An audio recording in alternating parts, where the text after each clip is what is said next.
All right, so let's talk about a couple things. We have a segment that we're going to start with. It's called foul. We're going to call it call or foul. We're going to call this call or foul because you are a coach, and we'll get to your whole coaching thing a little bit later. Okay. And we kind of got to go fast because I think he has somewhere to go.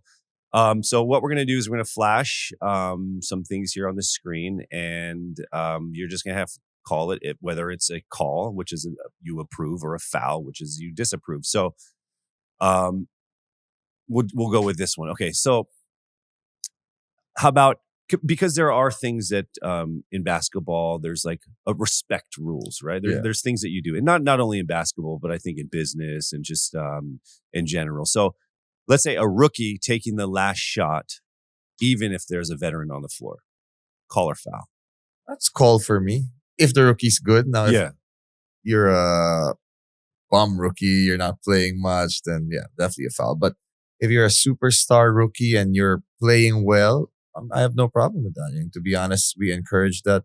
But I think it's something you earn like throughout the year, practicing behind the scenes. You don't just go to a game and just want the ball, right? You have to earn the respect from your teammates. And I think most teams that really want to win, it doesn't matter who's taking the last shot. I mean, they want to go with the best player and the best chance for them to win. So I can see that as a call. As a call. I feel that most veterans at that, like, they would say, yeah, like, do that, because obviously they want to win as well. So like at that point, like if they've earned that respect, then the veterans are going to probably pass them the ball and say, yes, it's your time, go. I mean, if you have like a MJ, like in college when he was there, or Luka in your rookie year, man, yeah, get the ball. We don't care. MJ or LeBron? I'm a LeBron fan, but I still go with MJ probably. Okay. Why? I don't know. I've just always wondered. You don't like MJ because he torched the Seattle Sonics? Oh man. You know, I talked to Gary Payton. Okay. I talked to Gary Payton when he was here, and I was like, I remember in '96 when we finally had our chance to go to we were in the finals, and obviously we had to go against probably one of the better. What do you think? The '96 Bulls were one of the better Bulls teams? They were teams? 72-10, so I think so. Yeah, so I hugged Gary when I saw him, and I was like, man, so close, so close, so close. And thanks for bringing that up. Yeah, just had to. I mean, fuck you. Oh, you're allowed to say that on this podcast? Well, I love it. I don't know. Let's see.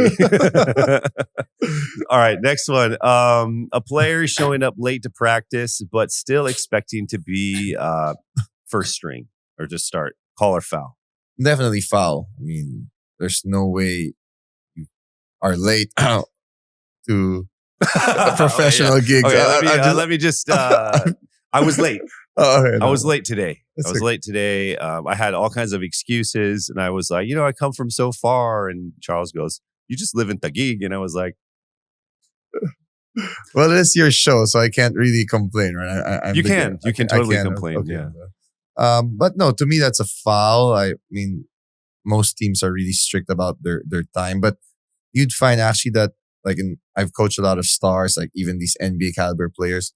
They're actually the ones who want to come early every time to make sure they're warmed up, they're mentally there. And it's, I guess, a professionalism thing, which I think for the most part, a lot of players here in PBA or college, they're pretty much disciplined. But yeah, I mean, there still are those entitled players, especially maybe younger kids from high school, whatever. They think they can just show up and be that guy. But I think you should, respect the time of the team and the team rules for sure.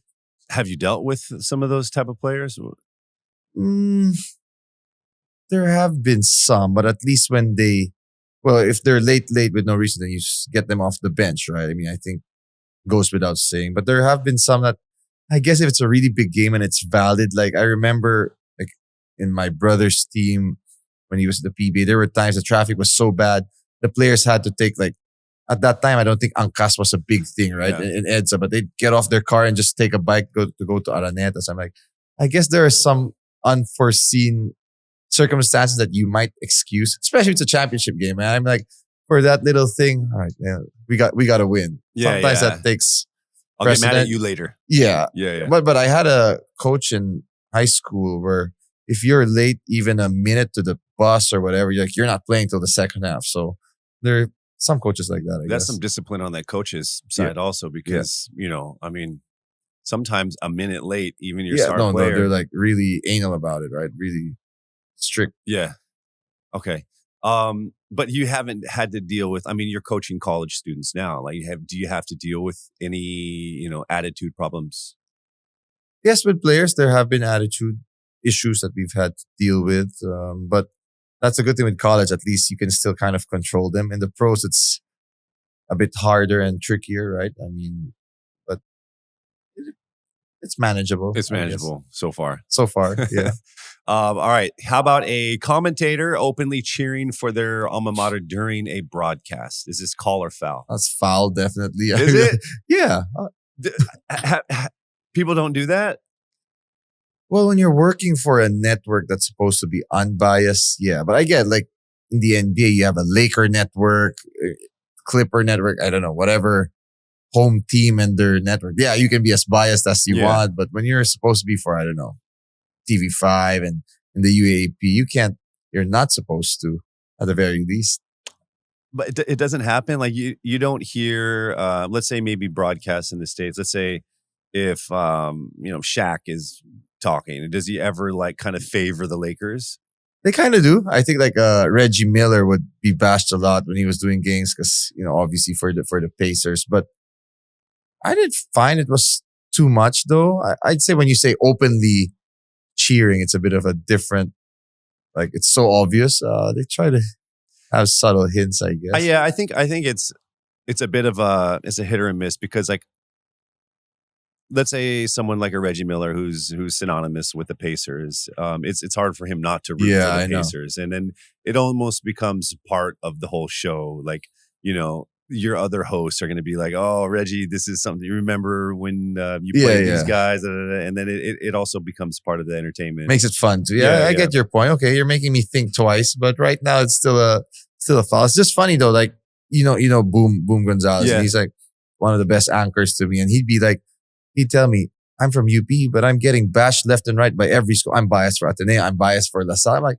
I'm not even from those schools. And it's in the same game that people from both camps are bashing. But I guess it's tough. It's tricky. I mean, I don't think Boom is biased to anybody for them. He's an anchor that's just calling the game, right? It's normally the analyst that can be a bit more biased. But like, no, it's when a team makes a basket, your voice is a bit louder. I'm like, come on, man, you guys are...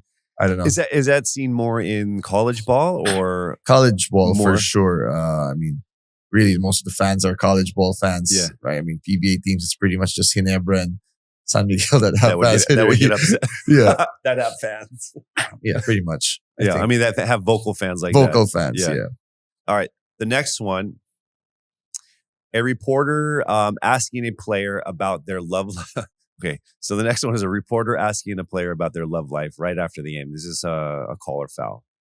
Oh, that's foul to me. I'm a bit more of the serious guy. Like, I'm boring, old school. Let's just focus on the game. But I guess sometimes it can be a good marketing thing for the player, for the league, or maybe the player's telling the reporter, "Hey, ask me this question so I can make myself look cool for a girl." Yeah. But other than that, I'd say it's... Has that ever happened? Not really. So... That you know of. That I know of. I think. I mean, I can see it happening though, right? And because sometimes they ask players to greet whatever, and these players shout out to whatever girls or wives or family. So I guess it's okay.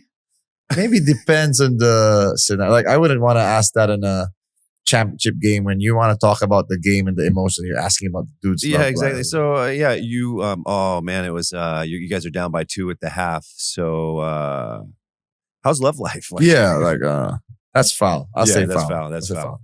Okay.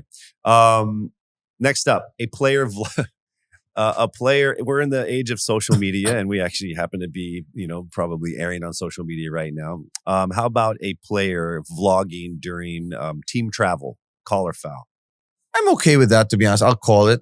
Just depends on the scenario. Obviously, not right before the game, not when you're in your pregame speech or warming up. Like everything else is okay. Like in a way, I feel it's also okay for these players to share. Excuse me, to share what they see, their experiences with everybody. And I guess for me, like we're in Benilde, our program doesn't have that much following. So if I got a player that's popular that can kind of attract more attention to the school, I think that's a good thing. I mean, It also helps with the branding of the team. So I don't mind that. Like I also coach that SGA team, and when you have guys like Dwight Howard there, you're like, yeah, go, make our team be known, because I mean it would make our bosses happy, right? So I don't mind it. I think it's okay. I mean, as long as it doesn't interfere with your performance. Or they're like, vlogging like secret strategies and stuff like that. And also, how do you tell Dwight Howard to not do it? Yeah, exactly. You can't. So uulitin ang kwentuhan, kulitan at kalokohan. Kaya mag-follow at subscribe na sa YouTube, Spotify at iba pa naming socials para hindi mahuli sa susunod na Kwentuhan with KC.